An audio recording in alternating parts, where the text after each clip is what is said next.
Ladies, gentlemen, and everyone else listening, welcome back to Commissions Open Season 2. Character design for the set by Doida Flower on Twitter. Promotional art by Andromeda_Snow on Twitter. Icon created by Shy Starfall. Commissions Open logo created by Melodic Scavenger. And tonight's guest, the cozy little critter whose art whisks you away into a quiet world of wonder. It's Garden Mouse. And here's your host, Doc Conrad.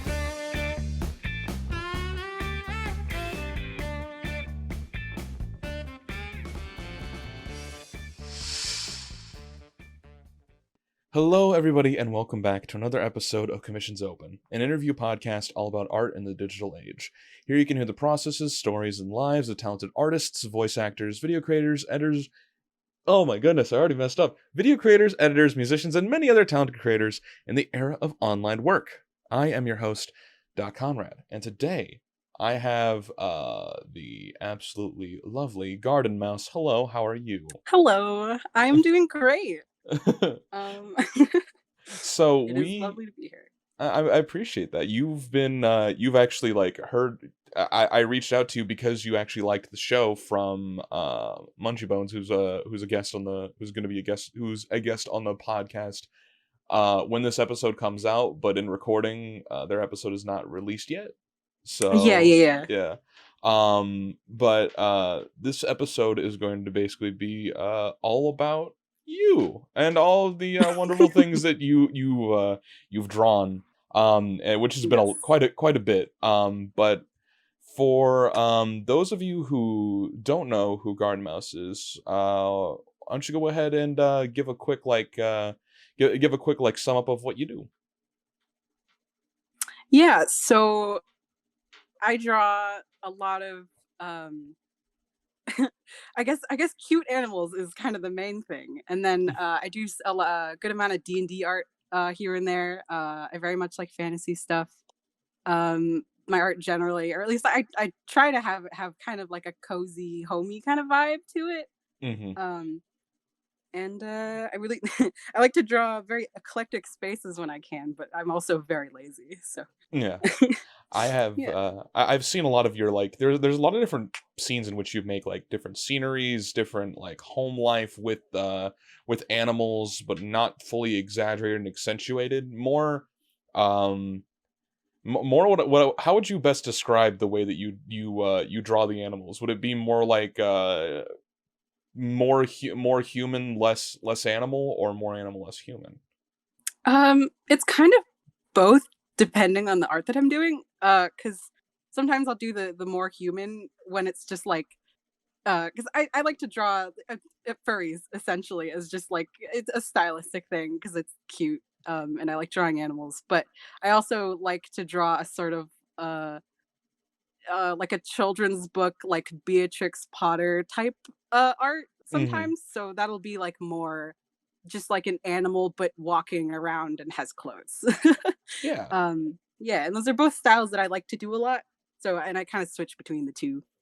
Mm-hmm. And what is, that's mostly been your inspirations for your type of art, that form of art style. I've seen maybe it's just maybe it's also from the name, your name Garden, but I think of the from the screen, from the what I've seen of Over the Garden Wall, various different very muted very muted colors. Your colors aren't as vibrant. They're very much a darker shade and a darker tone, but they give a more of a cozy, earthy feeling.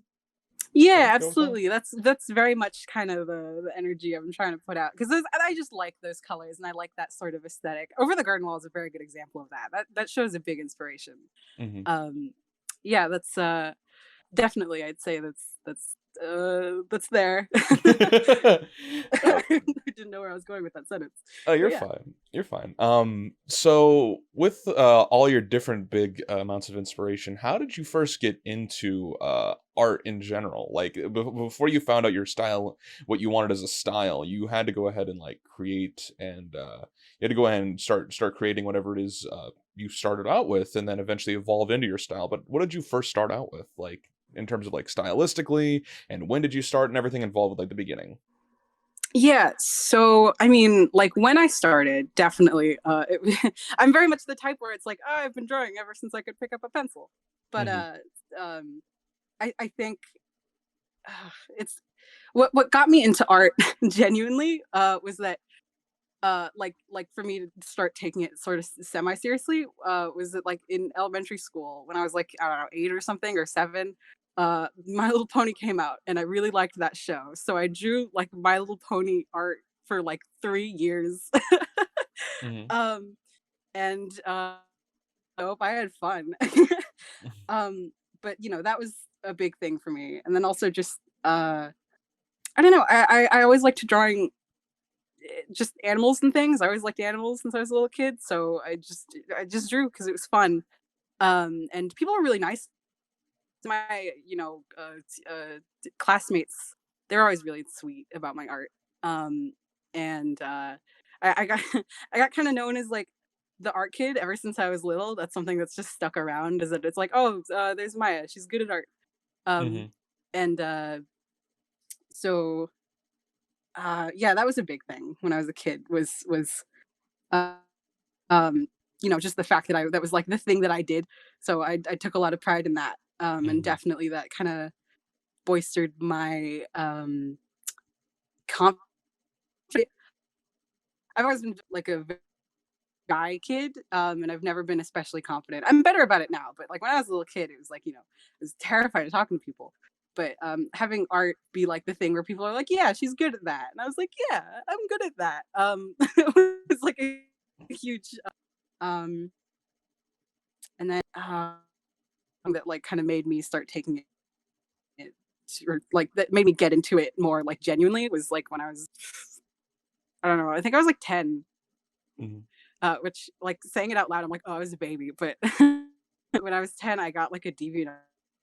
You're not supposed to have this old, you're supposed to be 13 or older. Yeah. Can you do um um, so that was also like I was super sweet. Me uh yeah, so I guess that's the two big things is that as a kid people really and then I go to DeviantArt and I was like, oh my god, there are people who time, that's so sick. Mm-hmm. So really sorry, just real quick. I'm gonna go ahead and stop recording just one sec. All right. Sorry about that little break there. Just tried to fix some audio issues in the first bit. Hopefully, won't be having those anymore. But let's go ahead and get back to what you're saying. When we were last talking about, we had talked about your sense of color and your sense of style and how you like how it first came about and how that's how you got things done early.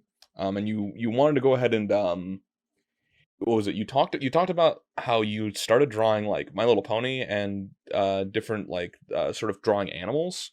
But how is it that you got to your sense of artistic like coloring and style that you have today compared to when you first started out? I'm curious about that.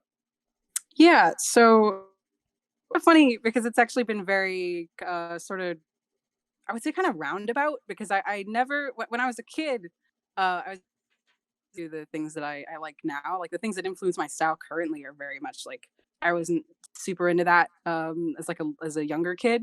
I kind of grew into it weirdly. It's especially weird because now it's a lot of like children's content that's very much like like old kind of vintage children's book illustrated big Mm-hmm. thing. And so yeah, like originally it was my my art style was very bright and very colorful, very saturated. Mm-hmm. Um and that was a lot of that is it was just influenced by like it was like cartoons, and like I really like Steven Universe in like middle school. So that was a really big thing for a while. Like I was like, oh yeah, bright colors and like pastel colors, and that was um a big thing. And I guess just eventually I pivoted to like doing the art that I do now because I mean something that's been pretty consistent is that I've always really liked like woodsy kind of settings and like witchy aesthetics and things like that, like very earthy or blah, very earthy sort of cottagey looks and vibes. So Mm-hmm. I guess I like kind of leaned into that um relatively recently. I think in the past year or so, I very much embraced like, you know what, these things make me happy and I want to just do this now. Mm-hmm. um yeah. Was there any like fear of like was there any fear of the change from your artistic work, or has it just always been like a natural progression of like this is what makes me happy, and I don't mind that it looks very different from what it used to look like, but that's just how like everything changes when you go when you as you grow older and you like learn what you like more. I think it's always been, oh sorry, yeah, it's always been kind of gradual, I would say. I don't think there was ever a point in time where it's changed very drastically. It's like if you look at my art from like a couple years ago, it's like, oh wow, that's different, you know. But Mhm. if you kind of like, if you were to take all of my art and put it on like a timeline, I think it would be like there was like a progression there. So Yeah, I never really had that thing of like, the spark um, or whatever. yeah, yeah. There was never a moment where I was like, and I'm doing it completely differently now. It's like it's Mhm. always pretty consistently felt like my art, even when I've made changes to it. Yeah. So yeah. I can definitely see that with like and just from scrolling all the way down your feed on Instagram, you've had different portions where you were mostly done things digitally, but there was a time in which you did a lot of things traditionally. Were you Hmm. some were you or did you like when you first started taking your art very seriously, did you start traditional, or did you like what you did you decide you want to start be serious with it after you went digital? Um, I think, well, I guess initially I really wanted to be a digital artist because when I was like very young, you know, I was very influenced by, you know, artists online and like speed paint, like people who were artists and who did speed paints. Mhm. Um, so I was like, oh, I want to do that. I want to do um, and so I guess that's probably where I started, but it's always kind of been like flip flopping back and forth. Like, you know, for a while I was doing a lot of digital art, and then I was doing a lot of traditional art after that, and then back to digital art. Um, and now I kind of, yeah, at the moment I'm doing a lot of digital art. Because I've kind of found that's where I enjoy kind of my style the most. Mhm. Um, but it's kind of hard to pin it out drawing. I couldn't always do digital art. That was something that um doing, I guess, relatively late. Well, I guess by now it's was early on because Yeah. I was doing digital art, but you Mhm. know it's so I kind of started out with that and I kind of didn't. Hi, sorry. I think it might be something to do with your Wi-Fi, but that's fine. Um, yeah, How? yeah. No, no, no. I just want to go ahead and I just want to go ahead and like make sure like you said like you were how old when you switched when you To digital art. yeah, yeah, from like when you first started traditional and you couldn't start immediately, but you wanted to, like when was the time frame when you're like, all right, this is it. um, I think it was. Mm, oh, I forgot because my first tablet that I got was actually like a tablet that like my dad had, so he just kind of let me use it because he was never using it. Mm-hmm. Which was dope when I was a kid because I can't imagine being like, oh god, I gotta save up money for this because they're expensive. Yeah. So I guess that I tried it out when I was like, oh, I was so young. I was like 8 or something. And then I was like, I hate this. I don't want to do it anymore. So I stopped. And then I think it was when I was 10 that I was like, actually, yeah, I like this. Because the learning curve is super weird. Like the first time that you go from paper to like drawing on a tablet is like the most bonkers experience because you're drawing with your hand, but then like it's showing up on a screen and you have to look at the screen and not at your hand. And it's like not mapped like exactly correctly.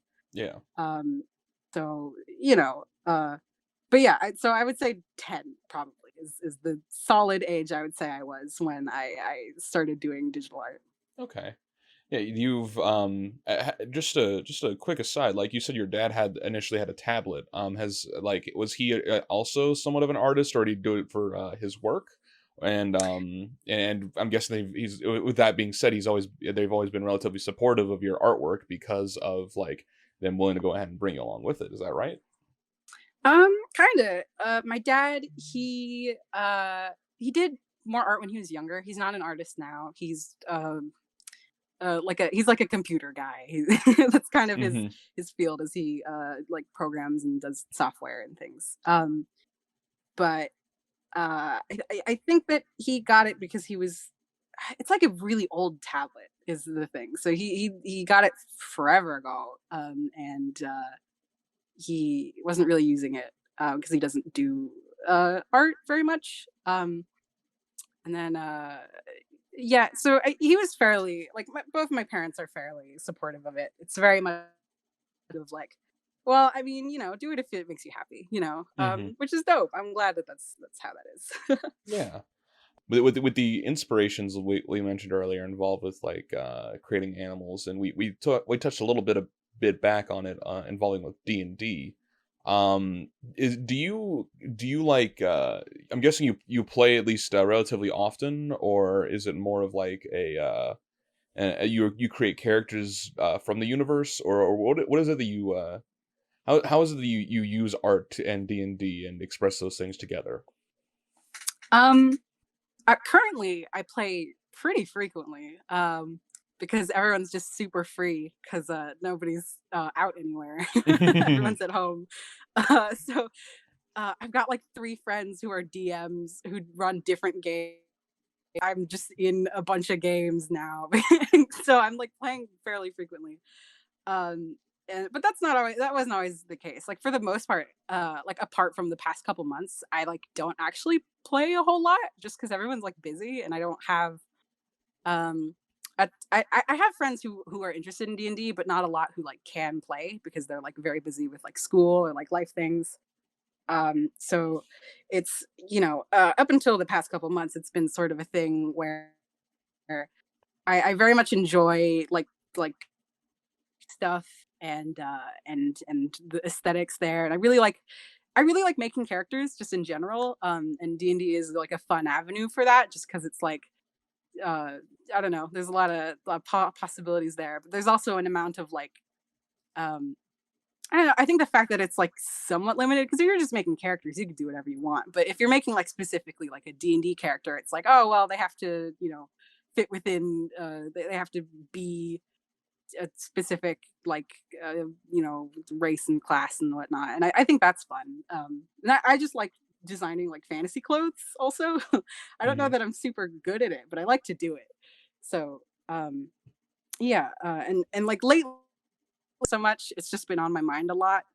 And I'm like drawing time like it's like it'll be like every session I'm doing um doodles like while we're playing, and then I'll do art for everyone just because their characters are fun and I like them. Hmm. um yeah. I Yeah, I could definitely see like artists in D&D are like a near match made in heaven, mostly because like the original characters, while fitting a like sort of similar stylistic sense, and they have general descriptions, but they're not actually like drawn out or like printed out. It allows for a lot of freedom in terms of that, and you definitely have a great sense of fantasy clothing. I love it. Thank You do so you. well with that. You got like and like you also mix and match excuse me, you mix and match some of these different like contrasting some characters like can like contrast with how they're normally meant to look as like creatures, as like animals, compared to, and you've like shared those you shared and married those different things very well together, and I think it definitely fits your aesthetic as well, with the muted tones and all of that, and especially in a relatively bleak fantasy setting, with fantastical creatures, it always allows for that to go ahead and be married well together. um and Real quick, how many times do you think you've made original characters not based around D&D, or have a majority of them been around D&D? Um, oh god, so many. I've made so many characters. Because I've just been making characters since forever. Like that's just a thing that I like to do. It's just fun. So I think the majority of the characters I've made have been not D&D centric. That's been like a very kind of recent thing for me, is making a bunch of D&D characters, just because it's like I have it on the mind and I like to do it. Um, so God, but I wouldn't be able to give you a number because it's just a lot. Hmm. How is it that you came up with your name? That's been something. I'm guessing that would came from like a that came from like a maybe an early OC that you created, or was it just like a fun name that you found, and then you're like, oh, this has to make sense some way. Like, how did you come up with your username? um, that that's a good question because it's actually it's kind of because I used to have a different username for a long time. I've had like a an evolution of what my username has been over the years. Hmm. Um, and this one that I have currently, Garden Mouse, is just the most recent kind of iteration.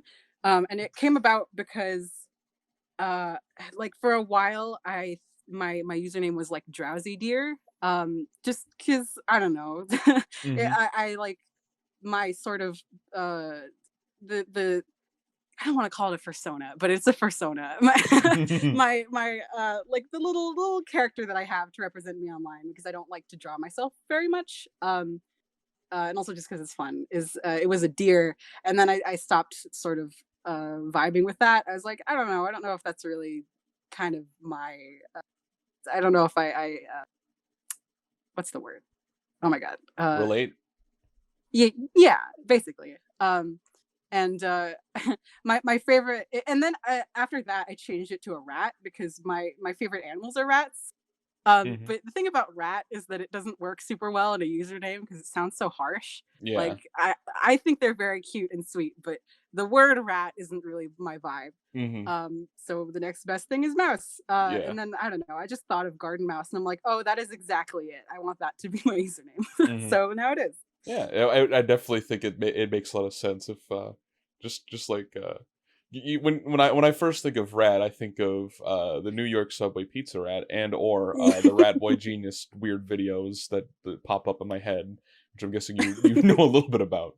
But no, you've definitely have God, I just love your art, by the way. I'm just looking through it. I'm Thank just like you. it That's just so like sweet. it's so easy to look at on the eyes. I love it. And I definitely think that's like your main aim for that. Like is definitely comfort.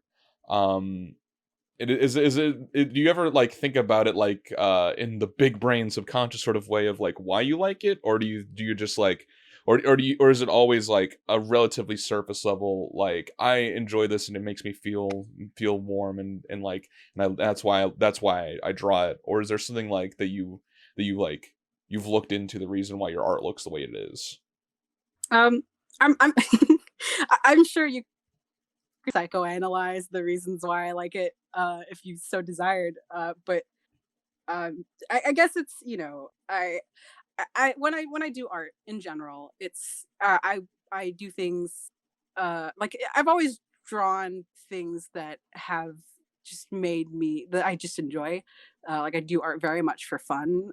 If I'm not doing commissions, uh, and so I don't know. I think lately, just the like little creatures and comfortable little settings and the homey stuff.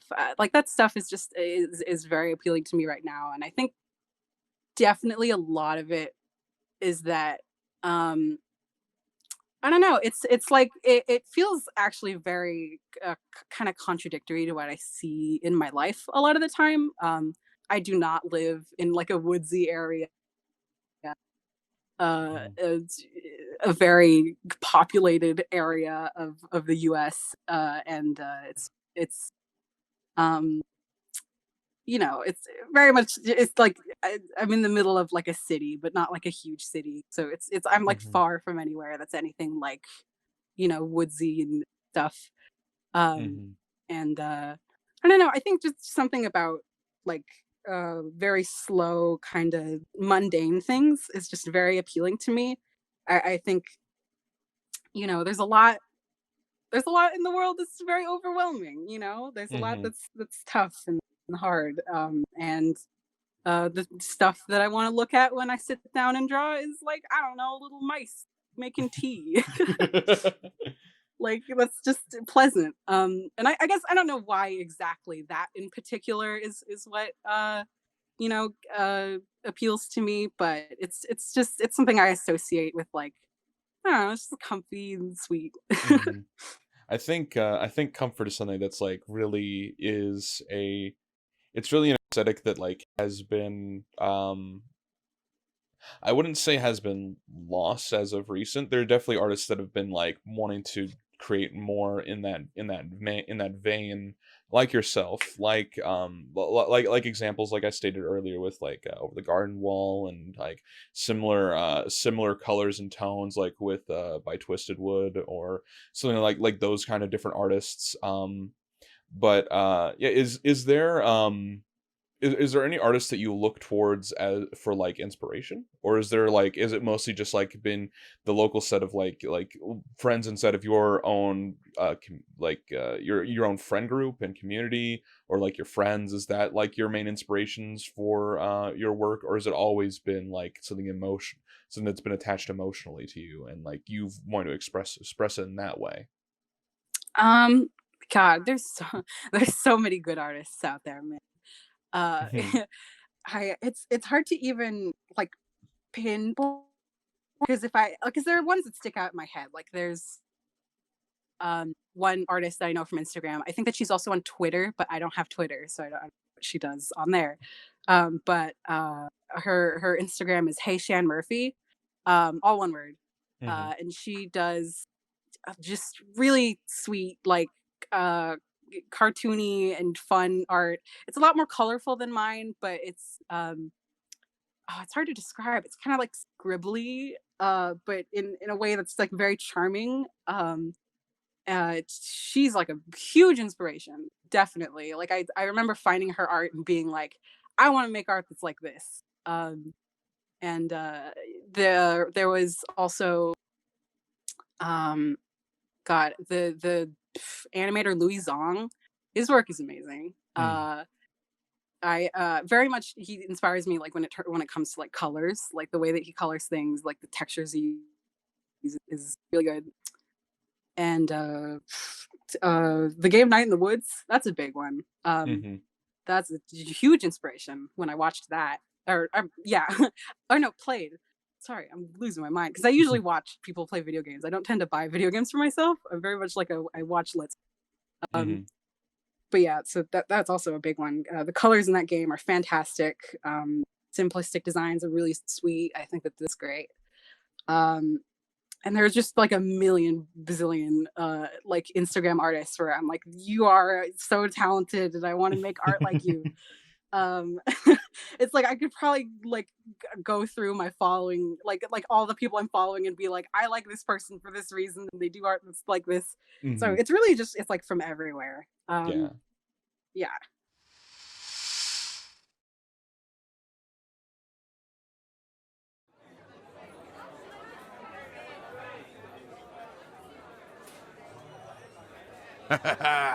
Welcome.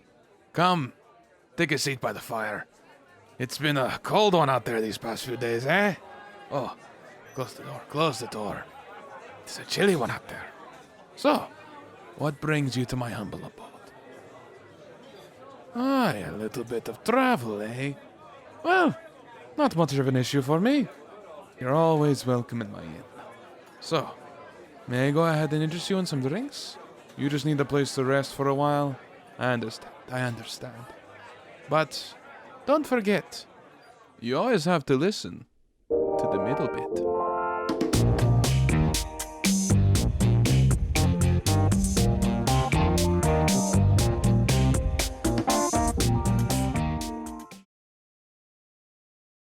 Hey everybody, welcome back to the Middle Bit.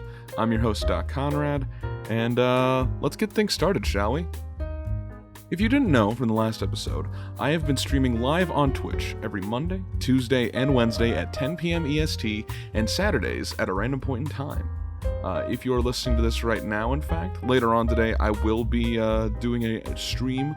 Not entirely sure what it's going to be on Saturday, but it's going to be a good one. I know that for certain. Have a lot of fun with those all the time. Having fun playing Minecraft, Among Us, all those sort of games. It's been quite a bit of fun playing games with fans and friends, people that I know, past guests of the podcast, and all of that.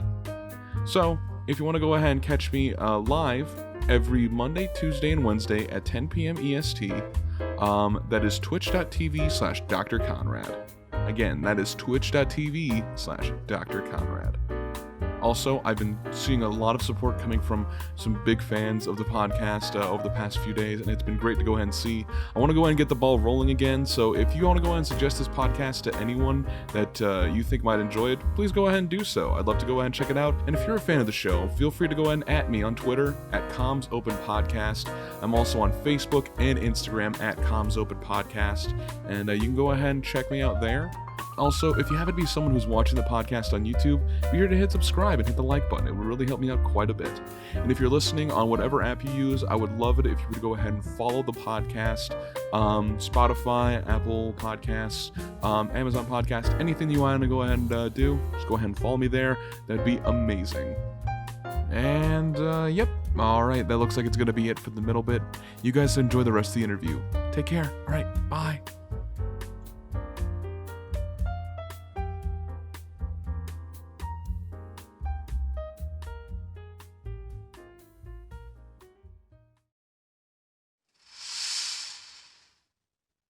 I could definitely attest to that. Like, there are some amazing artists that have been that inspire tons of different artists every day, and give a tons of different people borrow the different whether it be feelings or this color, reimaginings of color, or even characters and all that.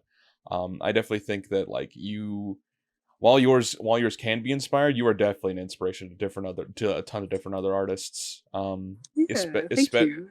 Yeah, especially from the sense of people who want to go and have that feeling of comfort and that in the same vein that you feel when you create your art, of people who are probably in larger cities who want to go ahead and have a chance to go ahead and take a step back and breathe. And that's the kind of art that really gives that you really like to give. It's like a good breath of fresh air in the middle of the woods. That's the best way I could describe the way that you've drawn your aesthetic. Sometimes it's a little bit dirty, like your little what was it, your girl Lottie? Is that her name? Sorry, you just say it like law. But yeah, Lottie. my little goblin girl. Yeah. Yes. Yeah. Let's go ahead and I'll before we go ahead and hop into personal questions, I'll go ahead and here's a fun little thing. Why don't you go ahead and gush about your D&D your D&D the characters you're playing currently, your D&D campaigns. Absolutely. Yes. Okay. So, I'll start with Lot, since she's kind of Lot. I think she's my longest running character so far. Because I haven't been playing her for that long, but it's just that group has stuck together the longest. Mm-hmm. I just, a lot of games tend to fizzle out after a session or two, and it's whatever, that happen. Mm-hmm. So she's a little goblin girl, but if you called her a little goblin girl, she would hate it, because she's very much because goblins are the age weird, so she's 8 years old ish, but that's young adult age for goblins. And she's 3 feet tall, so she's everyone's you're a child, and she's I'm not a child. Mm-hmm. And she's it's kind of unfortunate that she's my longest running character, not because I dislike her, I love her so much, but because she's kind of mean. She sucks. She's kind of mean to her party members, because the way she is or the way I have her character kind of set up is that she's very much distrusting of other people, and she is very closed off unless you give her a reason for her to like you, in which case she's ride or die. It's and the party that she's with is they're like varying degrees of like asshole. So it's like so she's mean. in Mhm. res- it's very much it's like the group like we joke that they're always the game that we're playing is Dragon Heist Water Deep Dragon Heist, I think. Mhm. So, we joke that like the the game is just it's always sunny in Waterdeep because everyone sucks.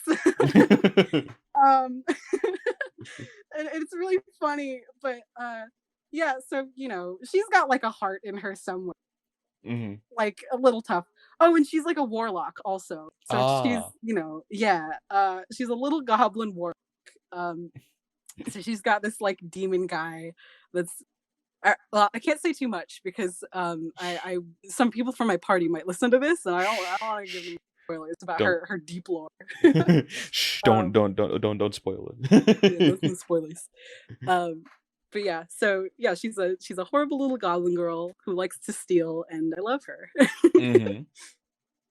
um, yeah, and then let's see, who else am I playing right now? She's kind of the main one because we play that game is like 2 times a week. It's usually only about one because usually people are missing or something, but Mhm. it's like supposed to. Um, but I've played in the past a little Kenku girl, Mhm. who is very fun. Because I started playing her because it was like when I was kind of newish to playing D&D. Because I've like kind of dipped into DMing and that was like my first thing, but like that was tough. I always had a really hard time with that because I'm very nervous in group setting. So DMing didn't quite work out for me, especially as like a first time thing. So when I was like kind of dipping my toes into being a player, I was like, what if I played a character who like didn't really talk? So I have my Kenku girl, and her name is Luck because she is a cleric, which is funny. She's like the opposite of Lot, pretty much, where she Mhm. like is super sweet to everyone all the time, just because she like doesn't know any better. Um, and she's great. And she's really great for me because she like as a Kenku, it's like she mostly just makes sounds. Because I don't know if but Kenku like as a race, they don't have their own voices. So they either mimic people's voices or they mimic sounds, kind of like a parrot. Mhm. So I have like a list of sounds that she makes, and I'm just when I'm playing her, instead of talking, I get to just be like, oh, she very happily like pigeon coos at people, and that's a lot of fun. Mhm. But I'm not playing her in a game right now, unfortunately. Mhm. Um, And how about one more? Because I love all these. I love both these characters, but like I want to make sure that like I get to you as well and like talk about yeah, yeah, you. yeah. Why don't you go ahead and talk about one more of your D&D characters real quick, and then we'll get to you.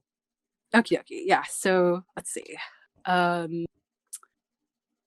I have a oh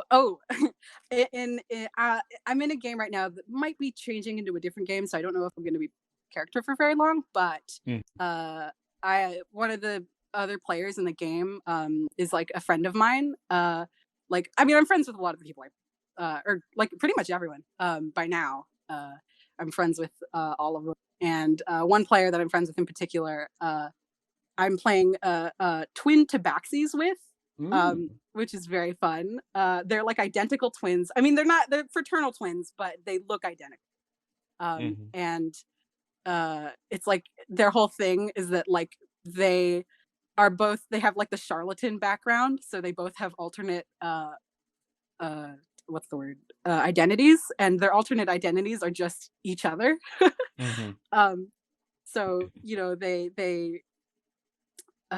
their names are Viola and Sebastian, after like Shakespeare characters that are also twins, also get into hijinks. Mhm. Um, and so they're both like it's oh my god, one of them's a warlock and one of them's a cleric, and they both worship the same god too. Um, Mhm. so that's fun. And they're just like a total joy to play because like I love the sibling dynamic that they have, and it Mhm. like the them like impersonating each other is so funny, especially because we don't do the same voice for each character. Like, so every time we have to like pretend to be the other one, we do a very bad impression of the other, which is great. It's just they're super. I love. I'm really glad I got it. This is my favorite part about being the host of this podcast, is hearing people like talk about what they love, and like hearing you talk about that is the best thing ever. I gotta I'm say, super glad. D&D characters are always something that gives people quite a bit of delight, especially when people really get into characters. And Oh, I'm guessing like that's the kind of campaign that you enjoy to have, you want to have, where people really get in their characters instead of it being like I roll combat, I do damage. yeah. Like I think yeah, totally. Like combat's fun and all, but the funnest stuff is when you're just doing things in character. I think that's like the best. Yeah, I can 100% agree with you there. So moving on from D&D, we're getting a little bit more and more closer towards the end. Not quite, but still. With the little break in the middle, it might be a little bit off, but oh well. I'm gonna go ahead and ask you a couple of just more personal questions about yourself, because we talked about your art, we talked about your inspirations, and I absolutely love the aesthetic of your artwork. And I'll go ahead and talk about the plenty a bit in a little bit, but I want to know a little bit more about who you are, to the audience at home. Why don't you go ahead and give like a quick like rundown of like who you are, if you want to go ahead, if you'd be so open to do so. Yeah, totally. So my real name is Maya, and I'm 16, so I'm a kid, and oh gosh, I immediately but yeah, I'm a 16-year-old girl, and I don't know, I guess we kind of covered a lot of my interests already. I do a lot of D&D, and my art is very much like these are the things that I like. I am I'm Arrow Ace. That's a thing about me. That's a thing that I actually don't talk about a whole ton because it's relatively new.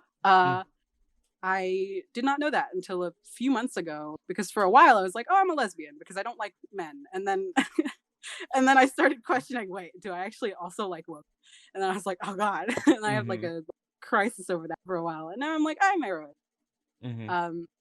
Which, I guess I should clarify for people who don't know. That means aromantic asexual. So I'm not romantically or sexually attracted to anybody.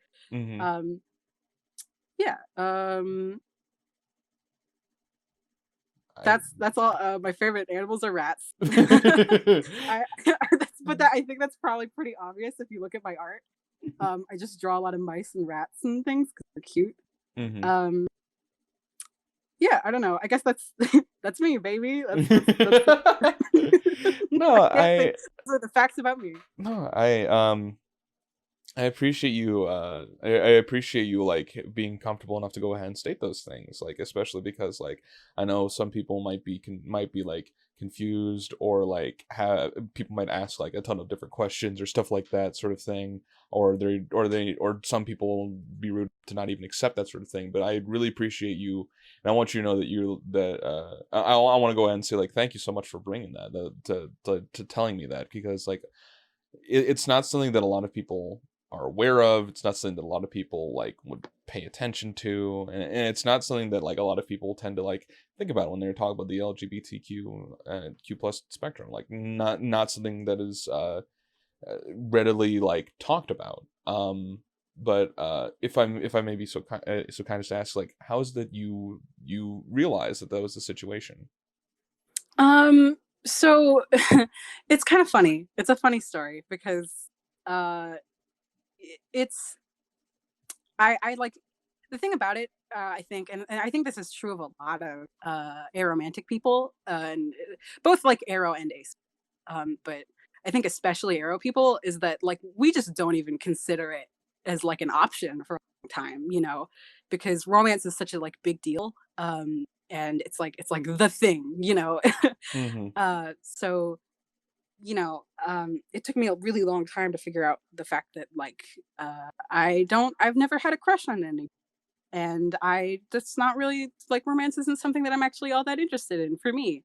Mm-hmm. Not to say that I don't dislike it as a concept. Like I still think that couples getting together and romantic stuff is cute. I just don't like it happening to me. Um, and when I think that it, yeah, the way like I started questioning it when it was like I had broken up with um of mine because we were dating for like very briefly. Mm-hmm. I've only dated two people ever. Both of them were my friends, and we're still friends. We're like totally cool. Like it went super smoothly, and I couldn't have asked for it to have gone better. Mm-hmm. But it's like I'd broken up with somebody, and I felt so bad because I was like, because like both times it was like I started dating them and then I realized that I didn't feel the same way as them, which is something that is like I don't really know how to explain that to anybody doesn't who like does experience romantic attraction because I absolutely, Mm-hmm. but there was always the sense that like I did not feel something that they did feel, and that was super weird to me. And Mm-hmm. so I had broken up with both of them because I was like, man, y'all deserve somebody who's like head over heels for you, and I don't know if that's me. Mm-hmm. Because like both of the people were like super sweet, really cool, and I liked getting to know them. Yeah. But I just didn't like them, like romantically. And I thought like I was like, that doesn't make any sense because when you have like when romance is depicted in the media, it's like people are like, oh, oh, they're super cool, so I have a crush on them. I don't know.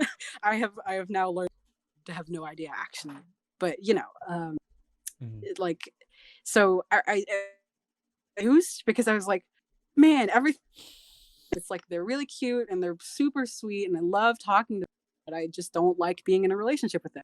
That's weird. And then I think it was Munchie Bones actually, the one who because I was venting to her about it, and she was just like, maybe you're Arrow, and I'm like, huh, nah, not for 2 months, and then and I was like, oh God, what if I am Arrow? And I was like, that would make things make a lot more. And then like a few weeks of me going, oh God, I no, wait, but am I Arrow? And then finally it culminated in me being like, yeah, I'm Arrow. I've never had a crush on anybody. Everything that I've like thought was a crush, it turns out was just me thinking that people are pretty, and then from that assuming that means that I had a crush. Because as it turns out, it's very different. I thought that it was just the same thing. Mm-hmm. I thought everyone felt the way that I did, and it's like, no, wow, people actually like to be with people, Mm-hmm. which is like such a weird thing to say, but you Mm-hmm. know, yeah. So I guess that's a. I don't know if that was a great summary. That it was confusing, and then I No. figured it out. Yeah, that you very much like verbalize what happens with I'm guessing a lot of different people involved with it. I can't say that it's someone personally, but I'm guessing that's like not untypical in terms of like how other people would experience aromantic feelings, mostly because in the sense where if you were to experience if you don't even realize your own human experience is connected with other people, it's hard to go ahead and it's a way you can go ahead and relate to others. Like if you can't exactly relate to how a person feels, then it's not exactly going to go ahead and line up with how you see everything. You were initially confused and thought it meant one thing, but it turns out it meant another, and it was a feeling that you didn't have initially. But I'm glad that you found it out, and I'm glad that you're better. I'm hoping that you're going to be like better off for it because you deserve that. You deserve to go ahead and know who you are, and you deserve to go ahead and like have that sort of have those feelings and be able to recognize them and be able to put them into your own perspective in your own head. And I think self-identification and understanding who you really are is one of the most important things for people in general to go ahead and realize. When people are on any sort of spectrum, knowing is much better than not knowing. And I'm glad that even though that process was probably arduous and like probably a little bit painful, not realizing like what you were, finally realizing it, I'm guessing was worth it in the end. Yeah, absolutely. I would say, like when I first figured it out, I'd come out on like publicly about it. And at the time it was definitely, oh God, for there was a period of time genuinely, oh no, I hope I'm not Arrow, which is like, yikes, what? I shouldn't have to feel that way. I don't feel like that at all anymore. Now I'm like, hell yeah, look at me go. I figured it out. Things are great. Like, wow, I Yes. really just don't have to date people if I don't want. That's pretty sick. Which is true of everyone. That's true of everyone regardless. I like knew that before, but I didn't like know it. Hmm. So it's like now it's definitely, yeah, it's dope. I'm having a nice time knowing that, Hmm. because like, as much as the confusion sucks and as much as the coming to terms with it sucks, it's like after that it's like, wow, all right, I'm just me now. Yeah, you know it's almost relieving in that regard. Yeah, absolutely. Yeah. Um, I want to say, we're getting towards the end, but I want to go ahead and wrap things up in a nice little bow. I'm glad, first of all, that you found out who you were, because that's when, like I said, is one of the most important things to realize as like an individual, as a person. And I know, and I'm glad that you went through that journey of self discovery. Um, I'm also glad that you've been such a great inspiration to other people's in their lives. Your art is of full stop inspiring. Like it's you've got a unique sense, excuse me, a unique sense of color, unique sense of feeling, a unique sense of style. It's honestly like, mm, some of my favorites to when I graze when I'm like, as I'm scrolling, I feel this sort of like your message is heard in that regard of like wanting to feel like you are drawing something comfortable and wanting to feel like you're drawing something like in a more somewhere out there in a fantastical setting. This is happening right now. Mhm. You've got that down to a T. You're It's near dream like what you've been able to create with this sort of with this world that you've like with these different worlds that you've made in each and every single drawing. And I can't say enough that like you've got a great stylistic choice of like it best suits you, I must say. Thank you You've so much. yeah That is you like so sweet. I'm sitting here just like grinning. I'm like, oh, that's really nice of you. you've got an absolutely wonderful style, and I definitely can see that this is something that can be done in an illustration of like maybe like a children's book, or creating the characters that you've made and being able to turn it into a sort of like a further setting. You have got a so much potential involved with like as you've grown further. You like you said, you're only 16. Like you're only 16, you're this good. Like holy shit. You started off early, and you've grown like a way farther beyond than like normal expectations would proceed. Like you've got that for people, and I'm certain that when other people are beginning or starting off, they'll see your characters and get inspired by them, by your colors, by your characters, by your clothing as well. I know you said you were a little bit like you don't know if you draw them well. You draw that perfectly. You draw fantastical settings clothing perfectly. Um, I'm super glad. Thank you. yeah. And when even in deviations to your normal colors, like the way that you've like been able to draw them has been in terms of deviations from your sort of semi-realistic to earthy aesthetic, even in variations where you did draw more saturated colors, they're still amazing, and they still somehow fit. And that's not something that a lot of people can go out and say. So it's, yeah, I definitely think that you have got you've got something special, and I definitely think that I can see your work being in any form of concept art, an inspiration to others, I can easily see you working for like any sort of like a small independent film, or seeing it in a cartoon, or seeing it in like even like a little video game like that. These are the like things that I get from your art. So yeah, I just want to go ahead and say that you have got a lot of potential inside of you, and I know you can reach it. That's my number one thing I want you to be certain of, because I know sometimes artists get discouraged from like seeing these comments from like all over, and like they see these wonderful comments, but they don't really get to go ahead and hear the proper way of like proper expression that people feel. And I want you to know that it is absolutely wonderful what you've created in each of your characters, in your art aesthetic, and everything. I'm happy to go ahead and I'm proud to go ahead and say that to you. So Yeah, thank you so much. I'm like incredibly flattered. That means so much to me. I'm really glad that you think that like my art is like it's the thing. I'm I'm like overwhelmed. And with your sense of overwhelmment, we're gonna wrap things up. Maya, thank you so much for being on here. I really do appreciate it. Thank you so much again for having me on. It was wonderful. I had a great time. Yeah.